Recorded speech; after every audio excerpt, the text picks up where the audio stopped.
The Delhi Sultanate. The period from 1206 to 1526 AD is known as the age of the Delhi Sultanate. The rulers during this period called themselves sultans. Hence, their rule is known as that of the Delhi Sultanate. 5 successive dynasties ruled from Delhi during this period. They were the Slave, the Khalji, the Tughlaqs, the Sayyids, and the Lodhi dynasties. Historical sources. As regards the Sultanate period, there is no paucity of historical sources. Various court chronicles, travellers' accounts, and historic buildings come up to our help. Court chronicles.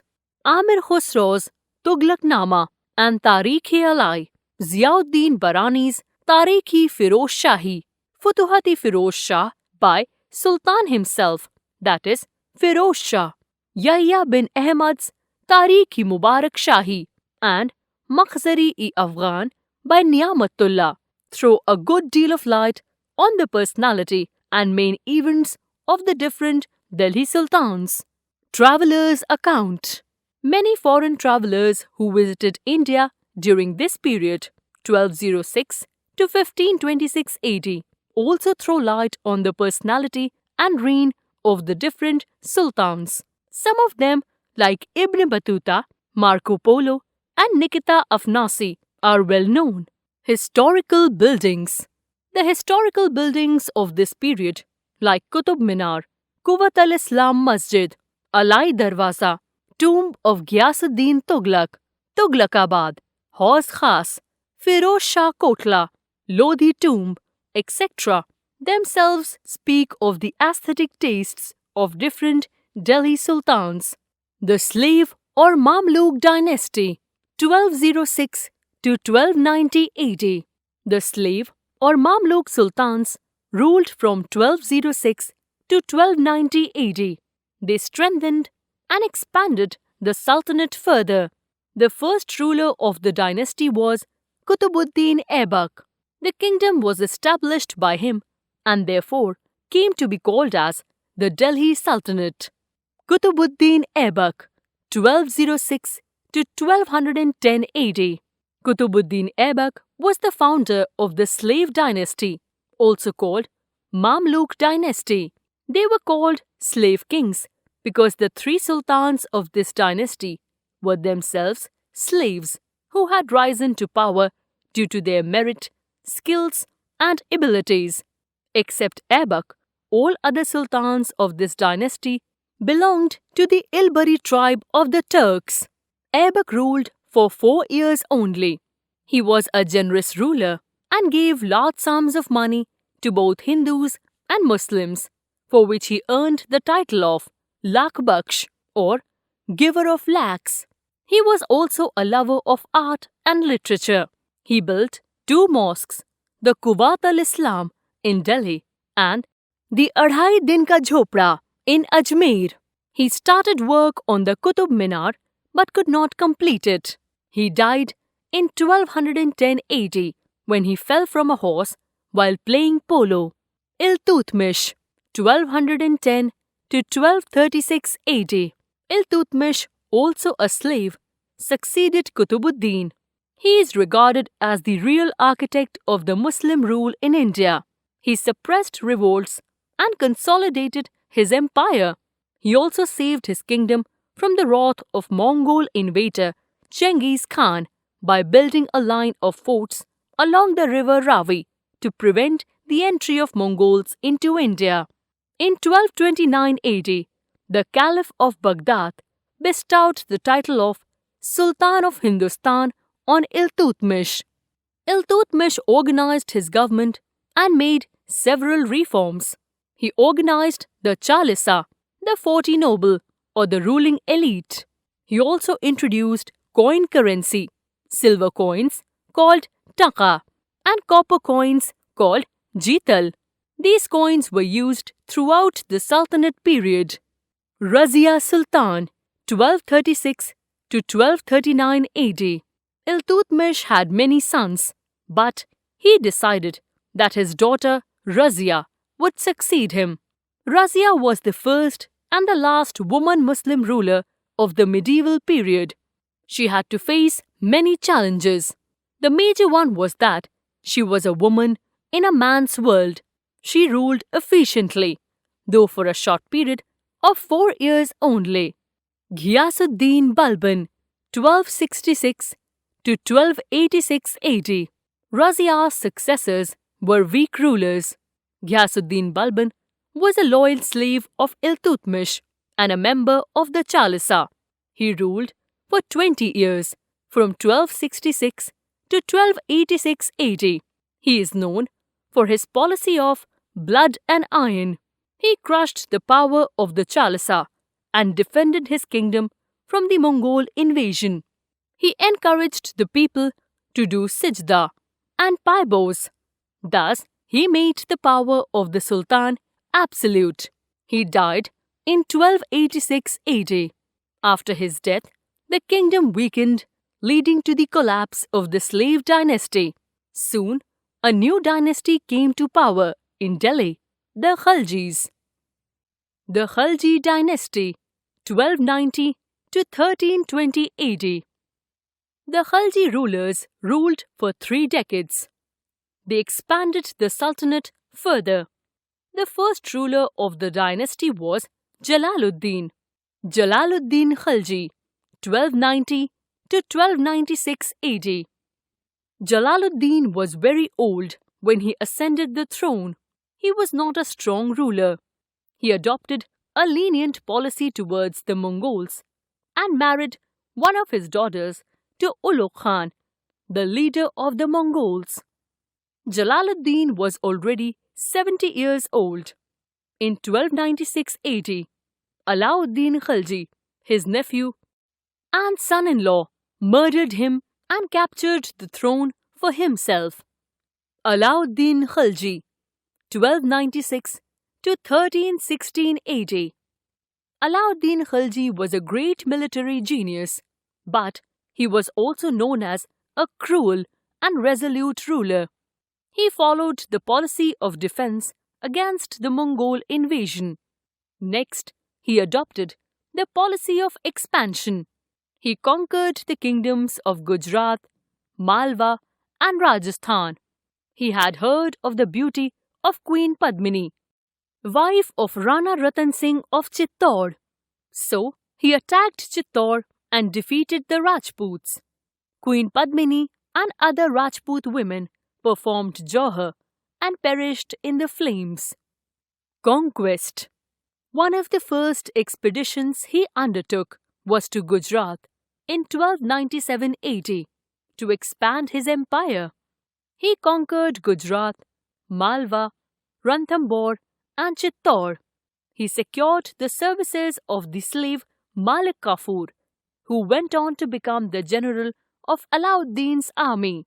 He led a series of successful raids into the Deccan. He conquered Devgiri in 1307 AD. He defeated the rulers of Warangal, Dwarsamudra, and Mysore. He became the first ruler of Delhi Sultanate to extend his kingdom in Deccan. Administration. Alauddin Khalji was an able administrator. He followed the policy of expansion and consolidation. The land and property was taken back, which was given to nobles as iktas or gifts. An efficient spy system was organized. The officials were forbidden to collect extra taxes from peasants. The peasants paid revenue in kind directly to the state. The prices of all articles were fixed. He kept the prices of necessary goods very low. To prevent conspiracies among the nobles, Alauddin banned all banquet and assemblies. He died in 1316. After his death, his general, Malik Kafur, placed Alauddin's minor son onto the throne. In 1320 AD, the last Khalji ruler, Khusrau Khan, was killed, and the Khalji dynasty was supplanted by a new dynasty, the Tughlaq dynasty, 1320 to 1414 AD. The Tughlaq dynasty was one of the most important dynasties of the Delhi Sultanate. This dynasty ruled for about a century. Ghazi Malik, who assumed the title of Ghiyasuddin Tughlaq, was the founder of this third dynasty of the Sultanate. Ghiyasuddin Tughlaq, 1320 to 1325 AD. Ghiyasuddin Tughlaq usurped the throne from Khusrau Khan, the last ruler of the Khalji dynasty. He reformed judiciary and police departments. The land revenue was reduced to 1/10 of the produce. He carried out many works of public utility. Canals were dug, gardens were planted, and forts were built for the protection of the people. He carried out certain military reforms too. He built a new city of Tughlaqabad near Delhi. The Sultan was killed in 1325 AD. His son, Jona Khan, ascended the throne under the name of Muhammad bin Tughlaq after his death. Muhammad bin Tughlaq, 1325 to 1351 AD. Muhammad bin Tughlaq was a learned man, well versed in many branches of knowledge. He had a sharp memory, yet he was a strange man. Some historians call him a mixture of opposites and the wisest fool, while others call him mad. He offended the orthodox ulema by curbing their political influence. His failure as a ruler is attributed to his three famous projects. Taxation in Delhi. In 1326 AD, he increased the taxes on the farmers of the Doab region, as he needed more resources to meet the expenses of the army. Doab is a fertile piece of land between two rivers. The Doab region at that time was undergoing drought and famine. So, people rebelled against Sultan and he had to withdraw his order. To make amends, he established a new department of agriculture to improve production. Shifting of the capital. In 1327 AD, the Sultan shifted his capital from Delhi to Devgiri, renamed as Daulatabad. He thought that it would be easier to control the Deccan from Daulatabad, but the project failed as thousands of people and their cattle died on the way. It also became impossible to control North India and safeguard the frontiers. So, the Sultan ordered the people to journey back to Delhi, which again caused hardships to people and claimed many lives. Token currency. In 1329 to 1330 AD, he introduced token currency. This project also failed on account of the circulation of counterfeit coins on a large scale.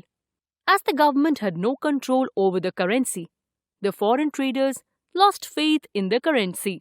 Finally, Muhammad had to withdraw the copper coins in exchange of silver coins. This caused a huge loss to the treasury. The Sultan had several other visionary plans. He decided to conquer Khorasan and Iraq and mobilized a huge army without considering the problems of transport and difficulties of geography. This project had to be abandoned. Thereafter, he sent a huge army to capture the mountain of Karajal, lying between India and China. The expedition ended in a disaster, causing a heavy drain on the treasury. Muhammad Tughlaq's visionary plans proved quite disastrous for himself, as well as for his empire. Land became barren. There was a heavy drain on the royal treasure. Consequently, there were revolts in different parts of his empire, including Bengal, Daulatabad, and Warangal. He tried to suppress revolts but lost control over the regions in the south of the Vindhya. Firoz Shah Tughlaq, 1351 to 1388 AD. As Muhammad Tughlaq had no son, his cousin Firoz Tughlaq exceeded him. He was a devout Sunni Muslim, but he was intolerant towards the Hindus.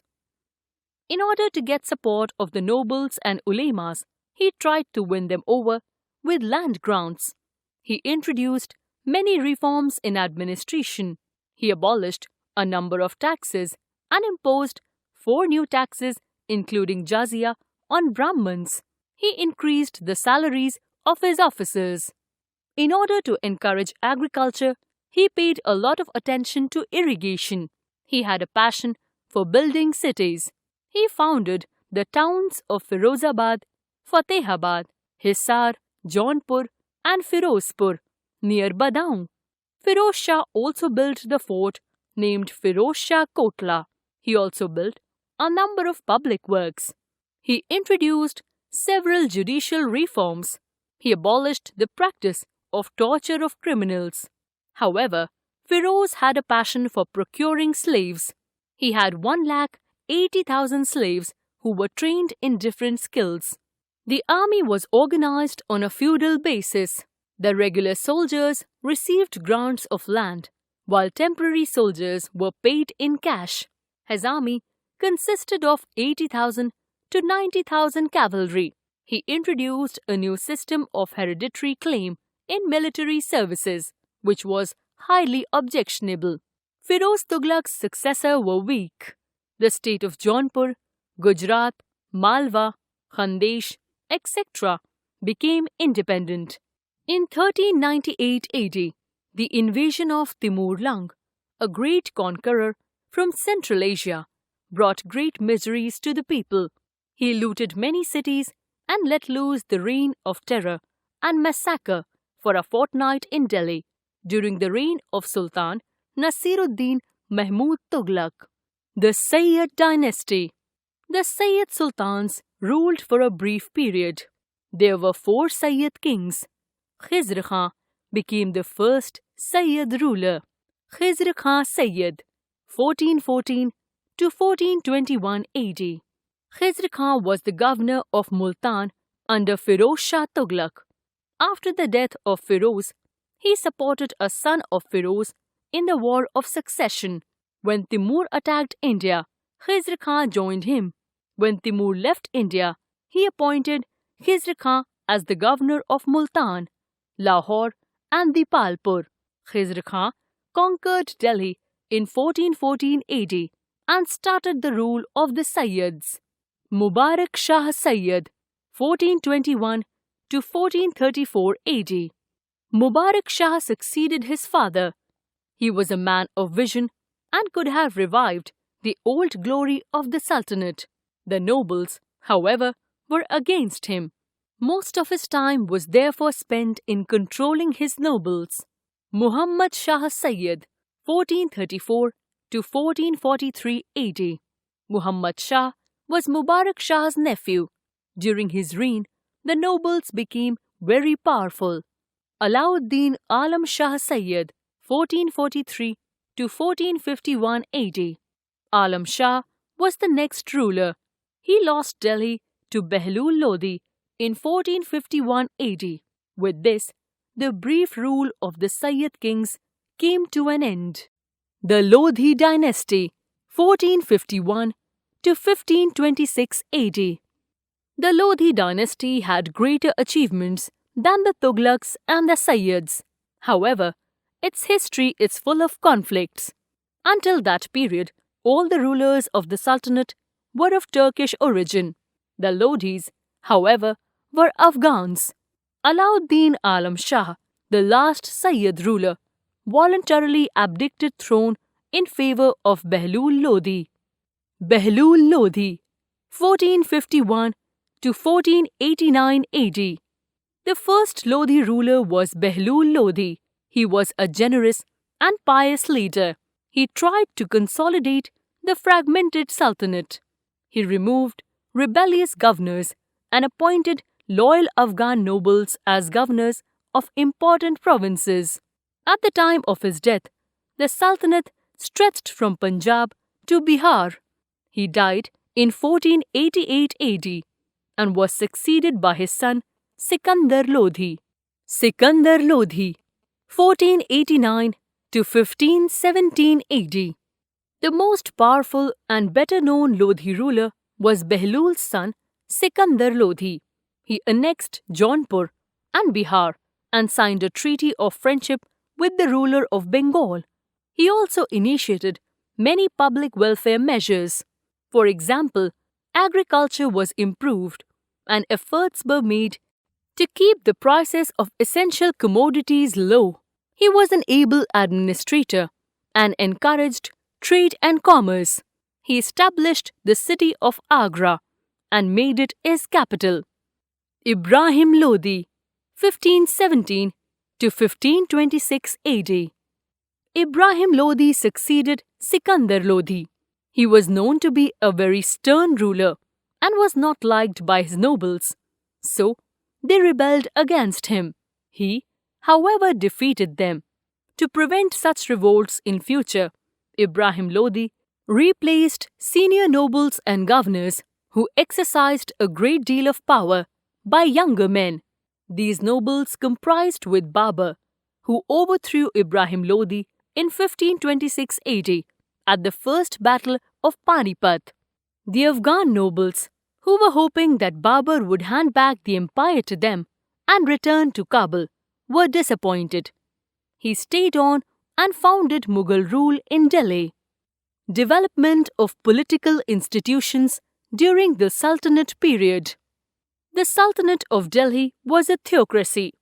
Islam was the religion of the state. All the resources of the state were meant for the protection and spread of Islam. The government of the Delhi Sultanate was a Turco-Persian system in Indian setting. The Sultan was the head of the Delhi Sultanate. He was the sovereign head and commander of the army. He was recognized as the supreme interpreter of the law. The ulema used to interpret the Quran in favor of the authority of the Sultan, and the Sultan in turn favored them with high offices and rich endowments. In fact, the ulema was a political force that no sultan could dare to ignore. The nobles too put a very effective check on the power of sultan. Sometimes the nobles became more powerful than the sultan. The sultan was assisted in administration by a number of ministers. Example, the Wazir, the Arizi Mamalik, the Diwani Rasalat, the Diwani Khuza, the Diwani Insha, and the Sadrur Sudur. The Wazir or the chief minister stood midway between the state and the subjects. Some of the Wazirs were so powerful that they virtually ruled the kingdom, and the Sultan was merely a puppet. The Arizi Mamalik was the head of the Ministry of War. The Diwani Insha dealt with royal correspondence. The Rivani Rasalat dealt with religious matters and was also in charge of the grant of stipends to scholars and pious men. The Sadr-ur-Sudur was responsible for enforcing Islamic rules and regulations. The Diwan-e-Ghaza also did the same job. Baridi Mamalik was the head of the state news agency. Below the ministers, there were important officers like Vakil-e-Dar or the chief dignitary of the royal household, and the Sari Jandar, who commanded the king's bodyguards, etc. The provincial government reflected the same setup as at the centre. The heads of the provinces were known as Wali or Mufti. A Pargana was headed by an Amil. Strategies of military control. The sultans needed a large army, which consisted of various tribes and races. Example, the Turks, the Tajiks, the Persians, the Mongols, the Arabs, the Afghan, the Indians, and the Indian Muslims. The army consisted of the cavalry, infantry, and elephantry. The cavalry formed the backbone of the military establishments. The foot soldiers, mostly the Hindus and slaves, were called Payaks. The archers were called Dhanuks. The sultans attached great importance to elephants and had monopoly over them. There was no modern artillery at that time. The very existence of the sultan depended on the efficiency of his army. The sultan was the commander-in-chief of his forces. He paid personal attention to their organization and upkeep. The central government could be strict about the organization and discipline of the army at the capital, but it had little control over the contingents of the provincial governors. A part of the army used to be stationed at strategic places in the provinces. Forts on the frontier were garrisoned with seasonal troops. The sultans were adept in military strategy. The art of ambushing and surprise attacks were commonly resorted to. There was the traditional practice of dividing the army into several divisions on a field of battle. The military officers were paid by assignment of land revenue, while the individual troops were paid in cash. Without strong military force, they could not think of existing. Hence, they used all strategies of military control. The court. The sultans maintained a splendid court in order to carry out the day-to-day business and to receive the visitors. The officers were given seats according to their seniority and loyalty. The royal court was generally a part of the royal palace. According to Ibn Battuta, a visitor had to pass through 3 heavily guarded gates.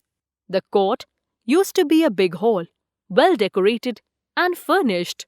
Sultan Balban had introduced the customs of sijda and paibos. He had even forbidden the courtiers to laugh in the court. Nobility. The Sultan ruled with the help of nobles. Iltutmish set up Chalisa, a team of 40 influential Turkish nobles. Most of the nobles belonged to Turkish or Afghan families which had settled in India. Indian Muslims and Hindus were also appointed as officers. The central ministers, the provincial government, and the military commanders came from the nobility. The sultans gave them jagirs instead of salary in cash. Some sultans received a fixed amount of revenue collected from lands. Still, the nobles had enough money for themselves and lived in great luxury. Land control. Land revenue was the most important source of income of the Delhi sultans. Some of the land was reserved for the sultan. The revenue from such land was used for the sultan's personal expenses. It was fixed at 1/3 of the produce, and this was treated as the share of the state.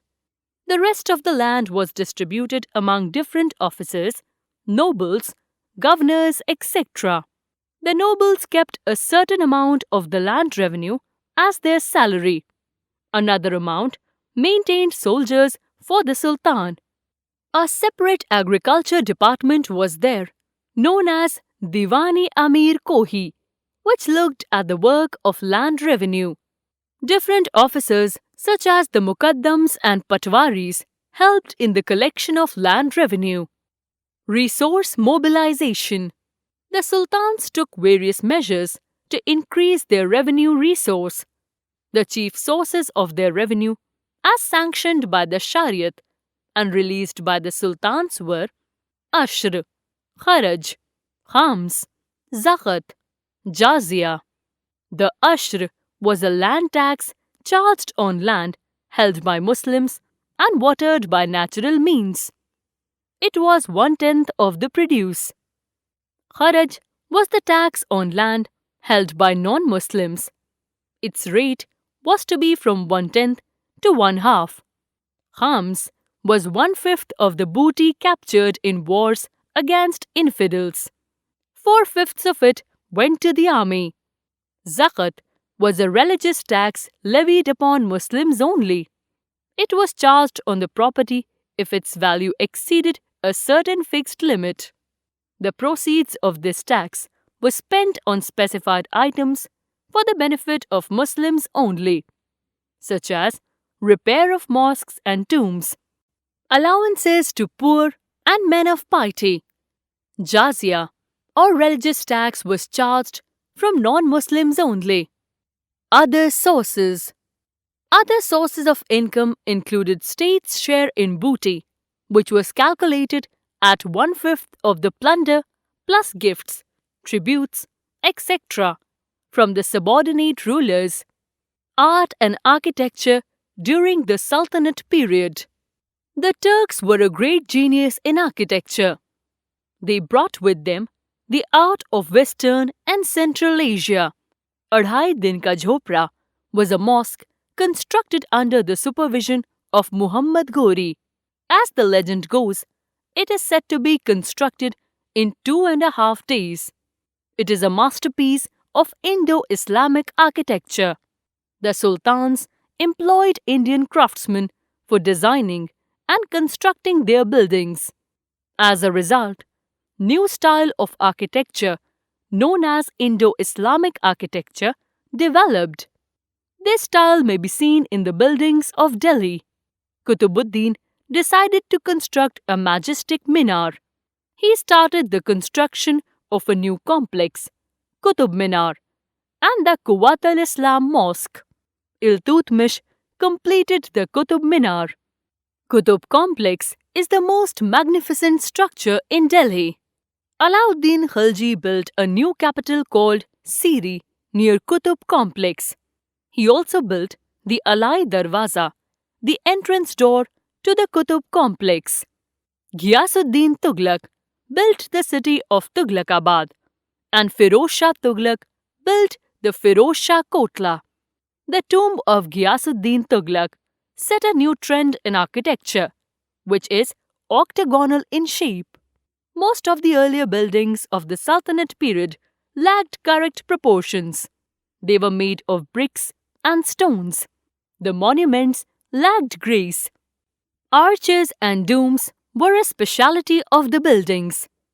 Calligraphy was used to decorate the buildings.